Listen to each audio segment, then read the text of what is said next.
Gentlemen, the President of the United States.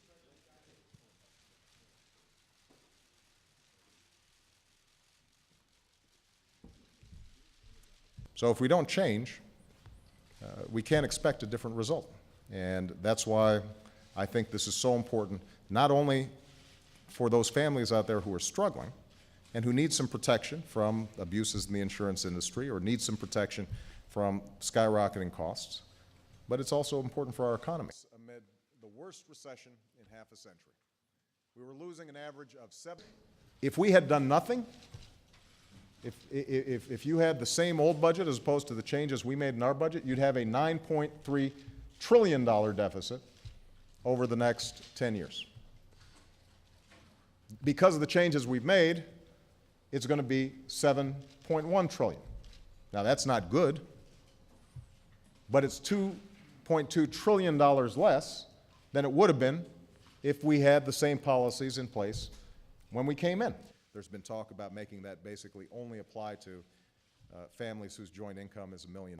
What we haven't seen, I think, is the kind of change in behavior and practices on Wall Street that would ensure that we don't find ourselves in a fix again where we've got to bail out these folks and while they're taking huge risks and taking huge bonuses. We were on the verge of a complete financial meltdown. We've got to pass financial regulatory reform. And this is an example of where folks say, well, should the Obama administration be taken on too much? The fact of the matter is that if we don't pass financial regulatory reform, then banks are going to go back to the same things that they were doing before.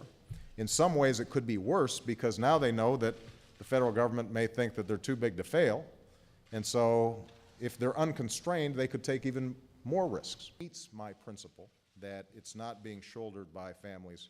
I don't know, not having been there and not seeing all the facts, what role race played in that, but I think it's fair to say, number one, any of us would be pretty angry. Number two, that the Cambridge police acted stupidly in arresting somebody when there was already proof that they were in their own home.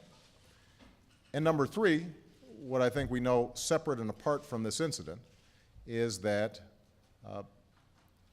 there is a long history in this country of African Americans and Latinos being stopped by law enforcement disproportionately. Skip Gates is a friend, so I may be a little biased here. I don't know all the facts.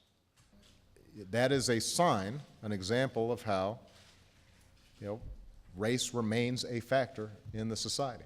That doesn't lessen the incredible progress that has been made. I am standing here as testimony to the progress that's been made, and yet, the fact of the matter is that this still haunts us. And even when there are honest misunderstandings, the fact that blacks and Hispanics are picked up more frequently and oftentimes for no cause casts suspicion even when there is good cause.